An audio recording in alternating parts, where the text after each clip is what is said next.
CAROLKIM nĩatigĩte mafans na akenya magegete thutha wake gũcokeria mũrũmĩrĩri wake na njĩra ya kũmakania kuona mũguĩ wa ũtukũ ũcokagio o ũtukũ.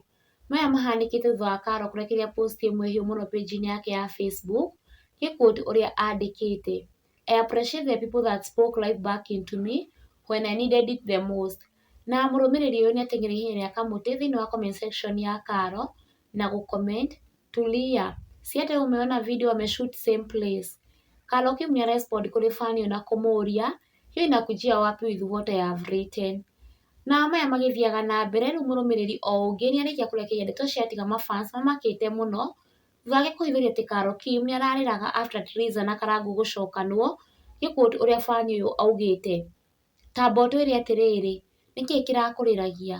Carol akĩrespond na kũmũcokeria, "When? But now the video is out," ĩrĩa Carol onekete akĩrĩra, ũndũ ũrĩa rĩu ũtũmĩte mafans marigwo nĩkĩĩ kĩngĩkorwo gĩgĩthiĩ na mbere, kuona ti ũndũ wa kawaida kuona agĩita maithori.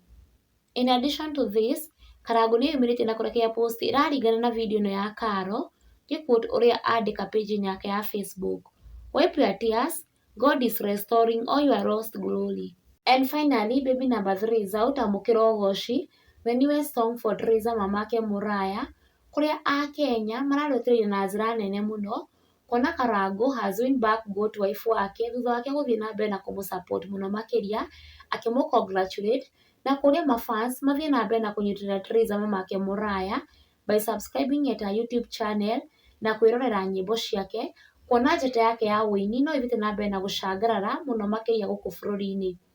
Na ũguo nĩguo maũndũ makĩhana mwĩroreri wa Kikuyu Hot News TV, thiĩ na mbere na gũ subscribe nĩguo ũkoragwo ũrĩ wa mbere kũmenya marĩa marakunũka gũkũ bũrũri-inĩ, marĩa mahiũ matarĩ marahora, mamenywo nĩ mbarĩ ya Nyamenya Magagaĩ.